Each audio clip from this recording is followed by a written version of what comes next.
Hogwarts School for Witchcraft and Wizardry. By the time the evening meal was through, Hermione knew something was up. It didn't take much to figure out what it was, considering the fact that Harry, Ron, and Ginny had left supper early, combined with what day it was. She reminded herself to act surprised when she got to the Gryffindor common room, the only logical place to hold a party. When Hermione reached the common room, she was greeted by everyone shouting, "Happy birthday!" The red-haired siblings led Hermione to the large, comfy couch in front of the fireplace. Half of the couch was piled with presents, while the other half had been left open for her to sit. Hermione sat down, accepted a glass of pumpkin juice from Harry, and looked around the room to see who all had shown up. Tonks was sitting on the arm of a chair chatting with Seamus. Neville was guarding the punch bowl, making sure no one dropped in any of Fred and George's products in it. She was pleasantly surprised to see the doctor hanging out unobtrusively near the back of the room, talking with Professor McGonagall. The last two people to arrive at the party were announced by a deep, booming voice. "Sorry we're late, folks, but Ace was helping me tune up her and Cyrus's old motorcycle," Hagrid explained as he and Ace strolled into the room. Hermione watched the doctor's head snap over to make eye contact with Ace. She was able to see the female black cat mouth the words, "I'll explain later." The doctor gave a slight nod of his head and went back to speaking with the head of Gryffindor House. Ginny was nearly overcome with the excitement only teen girls can generate. "Time to open your presents, Hermione," she said, grabbing a present off the stack and handing it to Hermione. "Remember to tell us who it's from," she reminded her friend. An automatic quill stood poised over a sheet of parchment so Hermione could record who the present was from and send an appropriate, individualized thank you note to each person. Hermione didn't need to read the label on the first package to know who it was from, Ron's inability to wrap presents neatly a near scientific constant. "This one's from Ron," she announced and tore open the package. She turned the small wooden box with elegant scrollwork over in her hands, trying to figure out what it was. Noticing her confusion, Ron took the box out of her hand and placed it down on an end table. "It's a wizard's wireless," he explained, while drawing a symbol on the top with his wand. The latest hit from the Weird Sisters filled the room. I used to be old, but now I feel young, 'cause I was a boy when I learned how to run. "I figured you could listen to music while you studied," he suggested. Hermione hopped off the couch and hugged Ron. "Thank you, Ron. I always listen to music while I'm at home," she told him. Ginny pulled her back to the couch and handed her a large present neatly wrapped.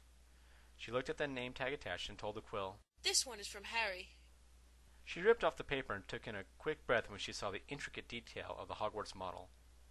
Peering through the tiny windows, she was able to see miniature figures going about their day.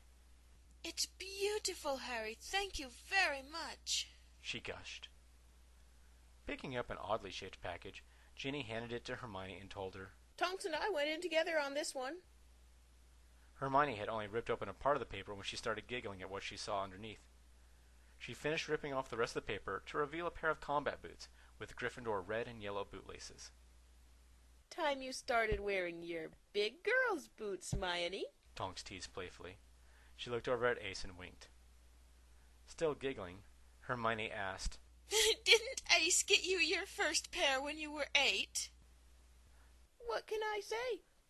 I was an early bloomer," Tonks boasted, and used her powers to enhance her bust size to comic proportions. Everyone laughed, except for Professor McGonagall, who just rolled her eyes. Ace made an exaggerated show of looking at Tonks' chest. "I never thought about you using your abilities like that. Moony must be one happy bloke," she said with a straight face. Professor McGonagall clapped her hands loudly and announced, "Moving on, shall we?" Ace and Tonks both tried to fade into the woodwork, their faces looking like first-year students being caught doing something naughty. Tonks allowed her bosom to return to its normal, slightly smaller than average size. "I believe there are still more presents for our beloved birthday girl," McGonagall said softly, completely dismissing the older girl's antics. Tonks stepped forward, giving Professor McGonagall a wide berth. She pulled out 4 packages wrapped in copies of the Quibbler. 3 of the packages were long and cylindrical, while the last was shaped like a pyramid about a foot high. She handed the pyramid and one of the cylinders to Hermione. "These are from Remus. He spent months working on them," she told her. She handed a cylinder to Harry. "Happy late birthday, Harry." She apologized. Tossing the final cylinder to Ron, she added, "You get your birthday present early." Harry and Ron waited for Hermione to open her cylinder before they opened theirs. When they all had the paper torn off and the lids open, 3 identical ivory wands slid out of the cylinders. They're practice wands. Tonks explained before they even asked the question of what they were. Open up the big one, Hermione. She suggested impatiently. Hermione complied and found an ivory pyramid with 3 rotating levels. What does it do? Hermione asked, peering at the runes carved into the sides. Tonks had a wicked smile when she replied. Glad you asked. She picked up the pyramid and placed it on a table. Ron, step into the middle of the room and bring your practice wand, she ordered. Me? Why me? It's Hermione's birthday, Ron whined, instinctively knowing he was being set up. Exactly. It's Hermione's birthday and your family. Now get your red-headed butt over here or I'll tell everyone about the Christmas when you were 7. Tonks threatened. Ron nearly vaulted the couch to get into the center of the room. Good choice, she said smugly. She went over to the pyramid and rotated the top segment 1/4 turn, and then tapped the point with her finger. A spectral figure of a Death Eater appeared to Ron's right. The apparition was hazy blue and semi-transparent. Ron was a little slow to react, and the Death Eater had its wand out and fired a curse before he could react. Ouch! Ron screamed as a blue energy bolt struck him in the butt.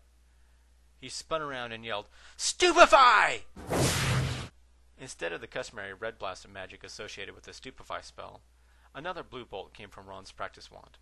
The bolt struck the Death Eater dead center, and the construct vanished.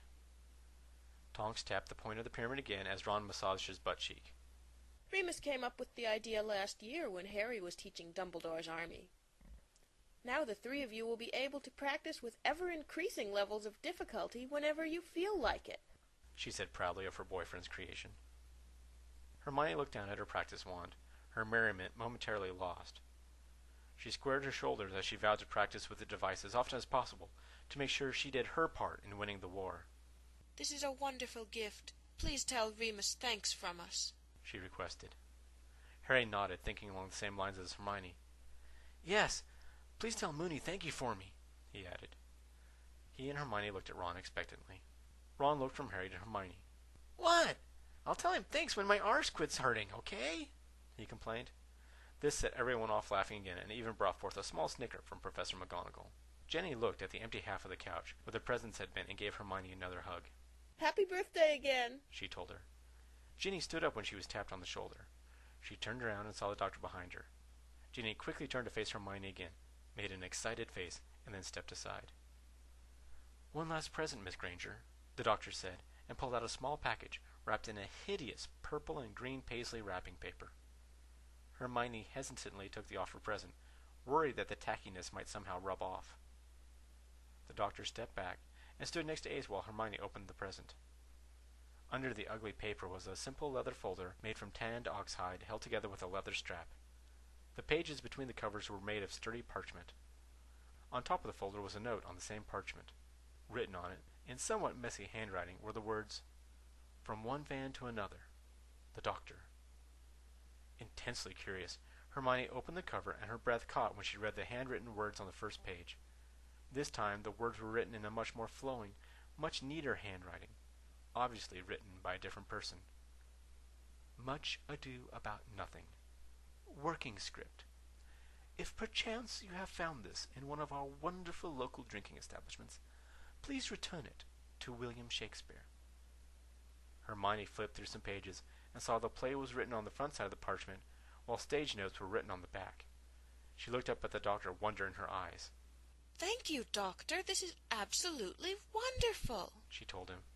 Turning the folder over in her hands, she examined it from all sides.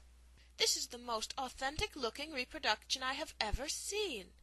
Of course, I've never actually seen any reproductions like this, but I'm sure they wouldn't be this real-looking, she rambled. The doctor frowned, not happy Hermione had mistaken the origins of his gift. That's not, he started to say, until he saw Ace glaring at him angrily.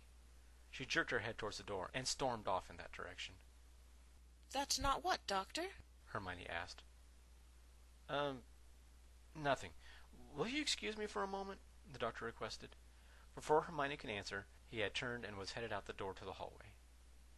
When the doctor shut the fat lady's painting behind him, Ace pointed an accusing finger at him.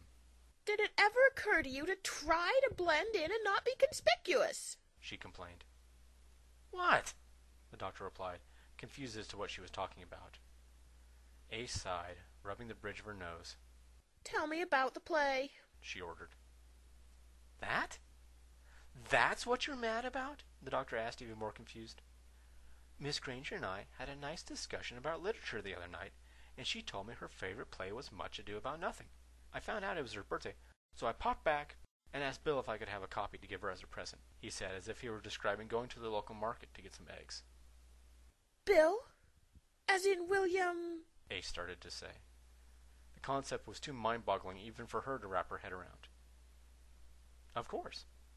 Where else would I get a copy? The doctor inquired, not realizing there had been a much simpler, more mundane way to get one. Neither of the two time travelers noticed the shocked reactions of the paintings lining the walls, who were listening in on their conversations.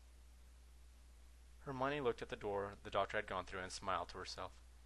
She thought it was very sweet and thoughtful for him to get her a birthday present at all, let alone one dealing with her favorite Shakespeare play. The doctor had proved himself to not only be a very intelligent man, but a thoughtful one as well. She looked over at Tonks and did the math. Remus was 13 years older than her, and they were very happy together. Hermione ran her hand over the cover of the script and began to wonder if perhaps it wasn't time she began to pursue her own Benedict.